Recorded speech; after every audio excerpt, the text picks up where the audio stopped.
I do now want to pivot just a little bit. Let's say you are elected. As we sit here right now, obviously that can change.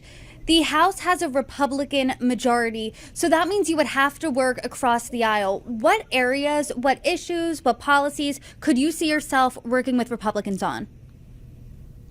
For me, my priority is advocating for Pennsylvania's 12th congressional district. So whatever it takes to make sure that we're bringing home the federal dollars to invest, again, in gun violence prevention, to make sure that we're investing in housing, to make sure that we're addressing the homeless situation that we have in this region, to address substance use disorder. All of these things are interconnected, and I think that advocating for legislation and dollars back here at home is the key driving force for me. And again, I think I have a public service career that allows me to have those conversations, to have a nuanced discussion on what it means to represent the core Democratic platform and deliver for Western Pennsylvania.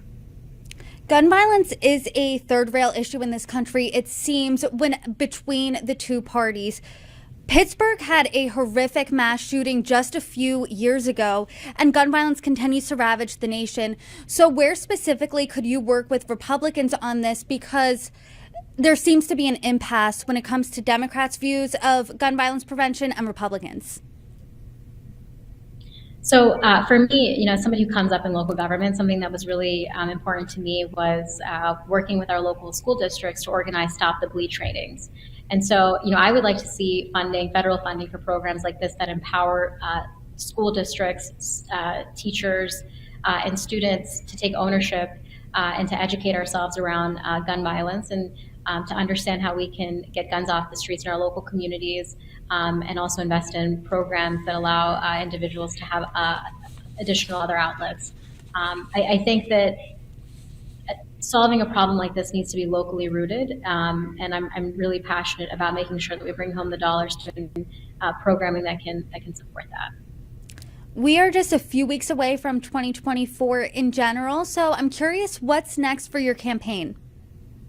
We're very excited. We've had some really strong fundraising numbers thanks to a lot of local grassroots support and organizing efforts here.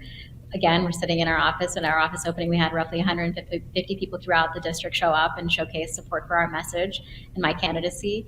Heading into January, we're just going to keep the momentum up strong. We're excited to visit every single part of this district. We're launching a district tour on December 13th, kickstarting in Monroeville, and we'll be having hundreds of conversations moving forward, and again, talking about how we're going to deliver for this region and make sure that people have a sense of upward mobility.